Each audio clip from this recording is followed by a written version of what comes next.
Hello everyone.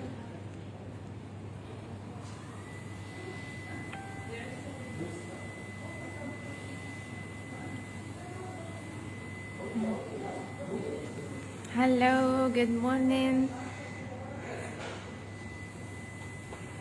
Hello everyone. How are you all? Welcome to Stretch Align and Move by Fazila. We'll just wait for a while till people join in and then we start the session.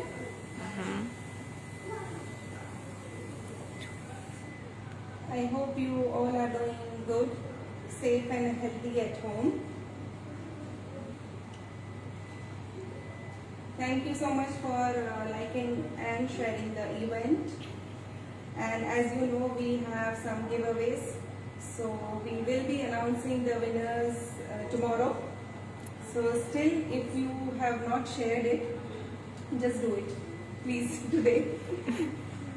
Okay. So we'll just wait for a few seconds more and then we start.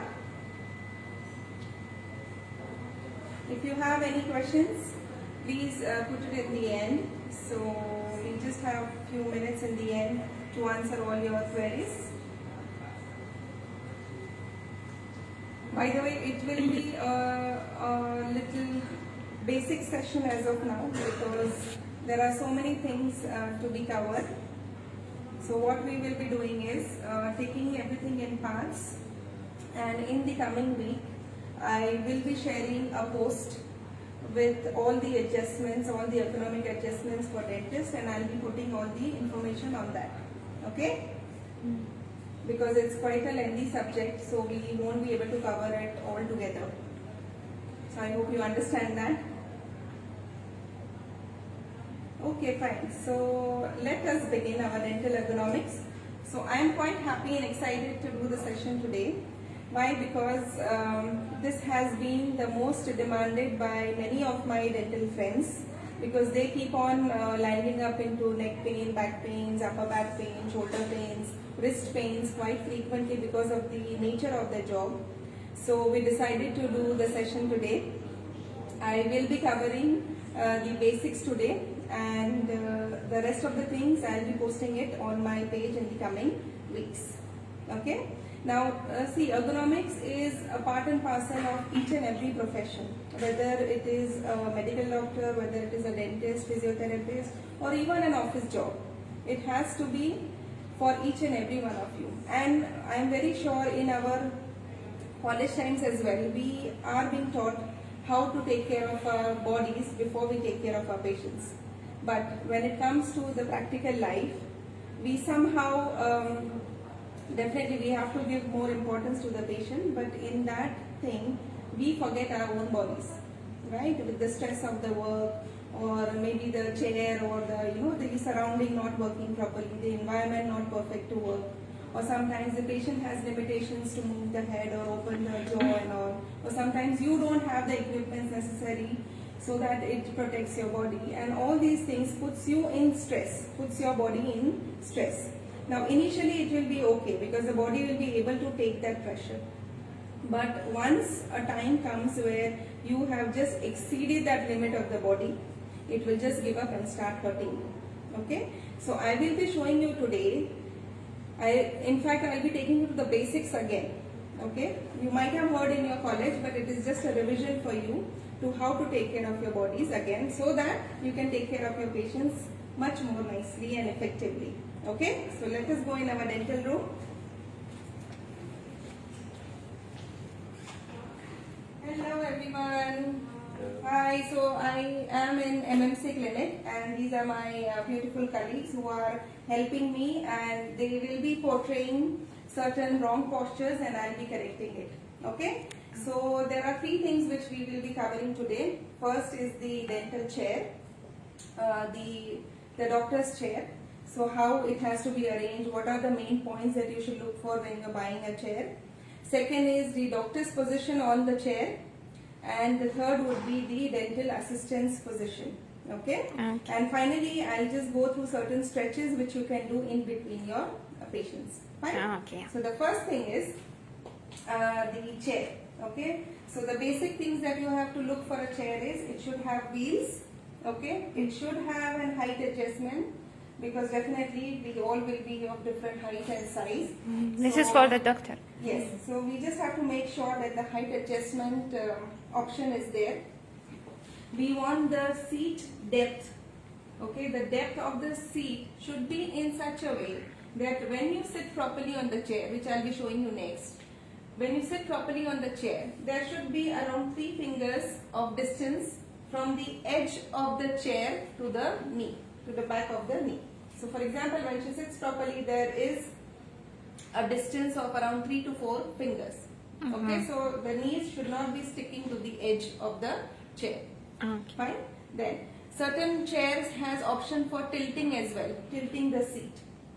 So the tilting of the seat option is basically that it helps the spine to be in a neutral position. Fine. I'll be showing you next how the hip and knee angle should be there, so you'll understand why the tilt is necessary. The next is the backrest. The backrest is an important part.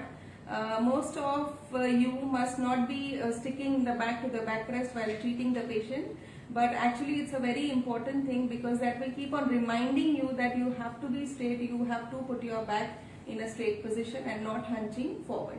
Okay? Okay.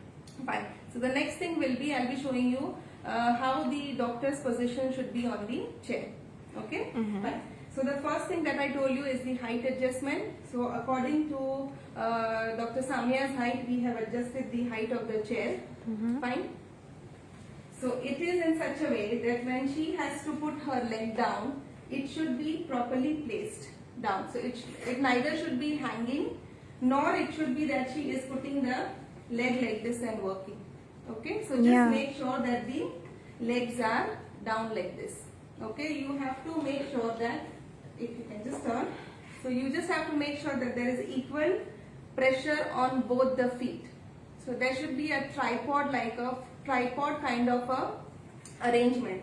So the buttocks part, so that's the hips part, and the feet part should be bearing equal weight.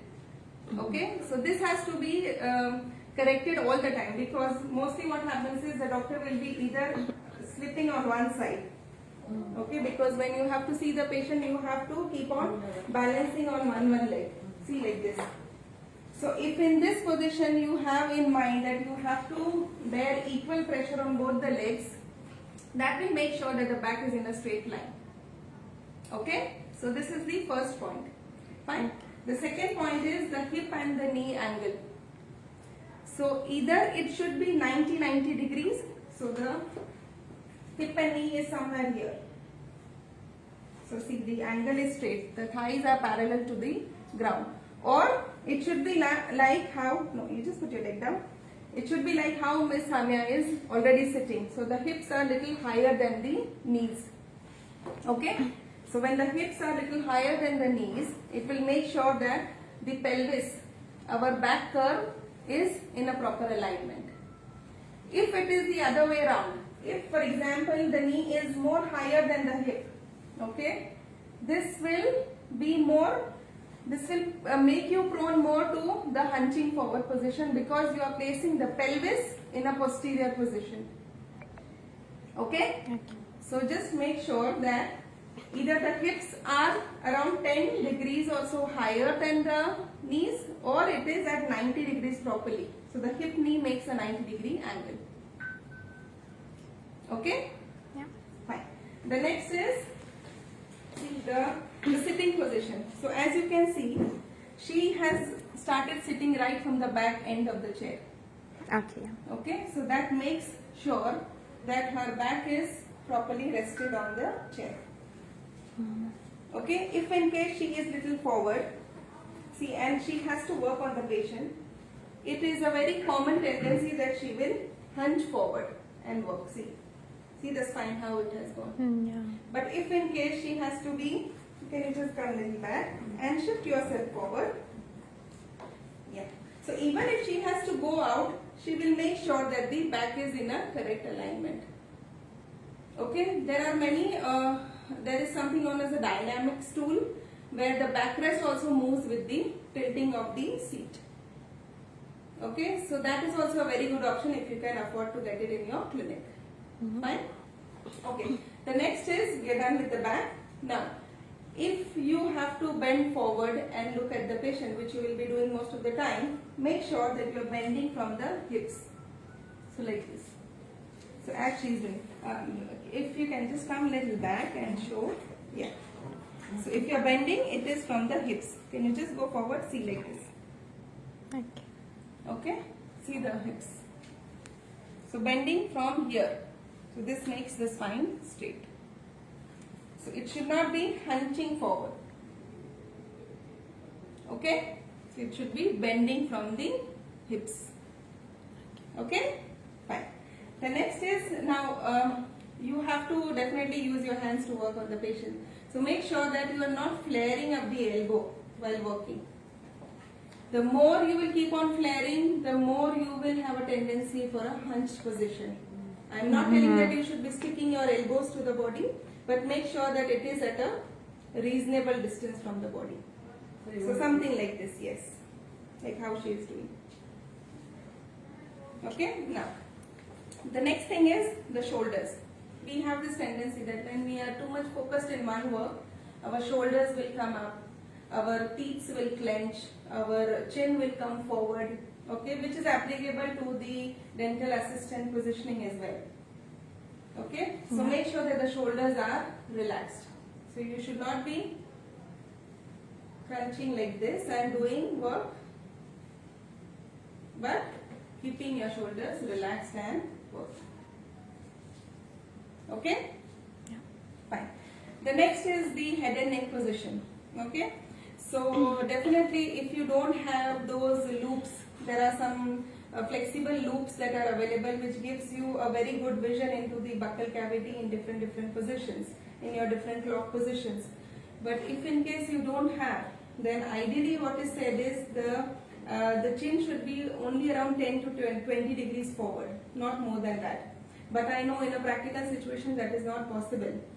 But what you can do is ask the patient if he can cooperate to turn his head, or if you have a headrest which is adjustable, or you get an extra headrest where you can keep it somewhere here and you can ask the patient to go in a little slanting position so that the upper cavity is easily visible. If you have that option, just use that. Just ask for patient's cooperation. If he agrees, well and good. If not, then it's okay. Whatever you have to do, you just do it. But make sure that after each session, after each client, I will show you certain exercise. Make sure to do that. Okay, without fail. Yes. Fine. So the head and neck position, the back position, the bending position, the shoulders position, the elbows position, no clenching of the teeth. Okay, the feet position. This is what the dental doctor has to take care of. Fine? Okay. Yeah. Okay.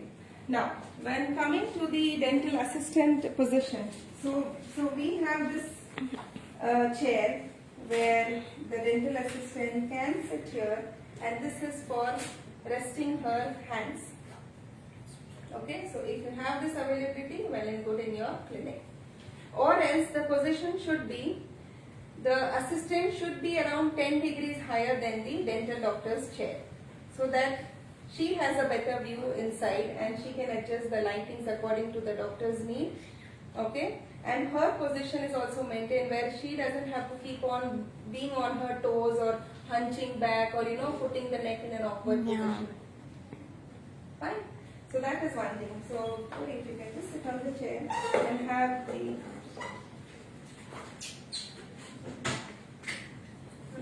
So if the doctor is sitting at that height, it should be 10 to 15 degrees higher than the doctor's chair. Okay? Yeah. And again, the same principle where she has to bend forward from the lower back. Okay? Not hunching from here.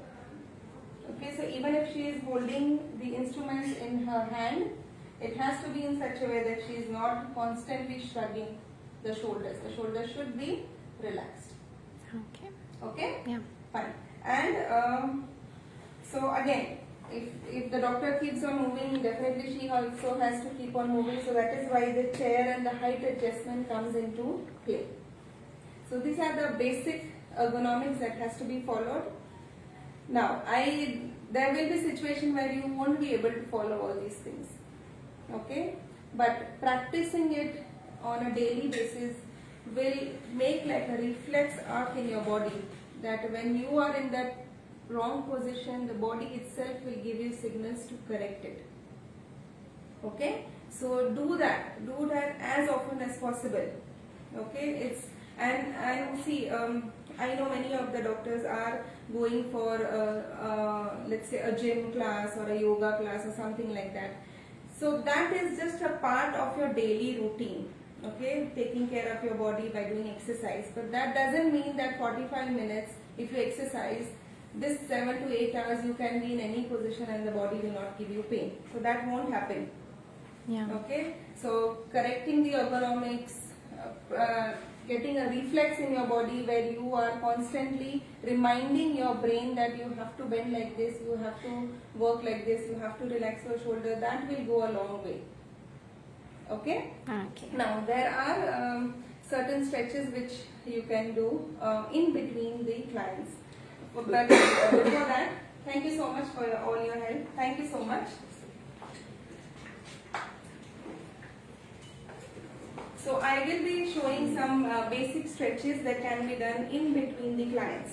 So even if you are, let's say, in certain position, you have to be in that wrong position, just make sure that after each patient, you are doing certain stretches.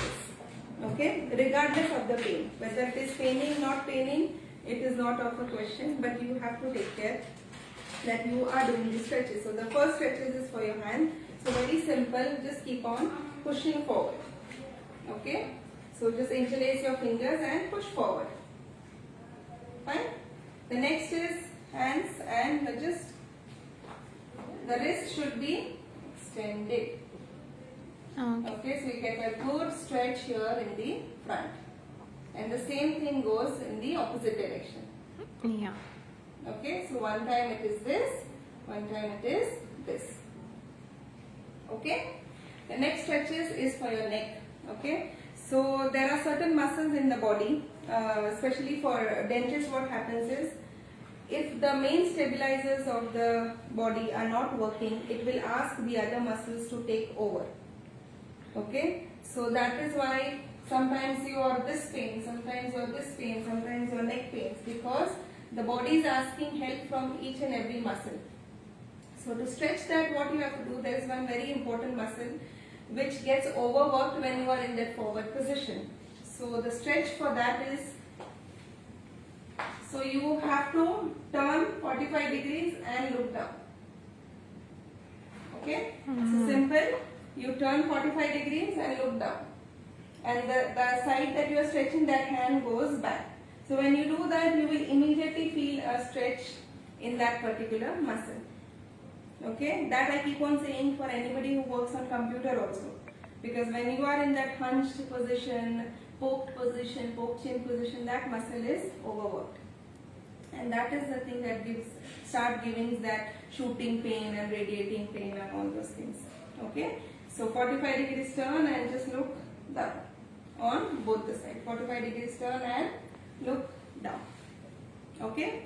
The routine stretches where you are doing on the sides, forward and backward, that I guess everybody must be knowing. But this rotation thing, please make sure to include in your daily stretches. Okay. The next is your chest muscles, because you will be working like this. Okay. So make sure that you do certain stretches. For example, something like this where you are just putting your hands, and see my fingers are all flared up. So you're just pushing your hands back. Okay, so that will also give a very beautiful stretch in your full hand, plus your chest muscles as well. Yes. Okay, one more important thing I wanted to tell is, as women are more into this dentistry more and more now, and it is shown that usually females has less upper body strength. So they land up into these aches and pains much faster than the male counterpart. So as a female, you have to make sure that you are doing certain kind of exercises which helps in strengthening the upper body. Okay, and work more on the endurance part of the exercise. So endurance means where you are having less weight but more repetitions, because that is what you require in your field. You have to be in a static position for a long time. So even if you are not able to lift 10 kgs of dumbbells and all, it's fine. You can do the same with 2 kgs, but do instead of 15, you do 30 repetitions of that. So that is more required for you when you go to the gym. Plus your flexibility, meditation and all, that is definitely a part and parcel that you have to include that in your lifestyle. Okay, I hope I have made all the basics clear. Now if you have just some questions, I'll just take it and then we end the session. Okay, any questions are there, Halima? Only Habiba, she's saying very informative. Thank you, Thank you Habiba. so much. Yeah, Tanseem, hello. Hello, Hi Tanseem. everyone, thank you for joining in. Hazifa, yeah, hello, hi. Rashida as well. Thank Rashida you. Asif. Hi everyone. And if you have any questions, you can still put it in the comment section. And I'll see you on next Sunday. See you. Bye bye. Thank you.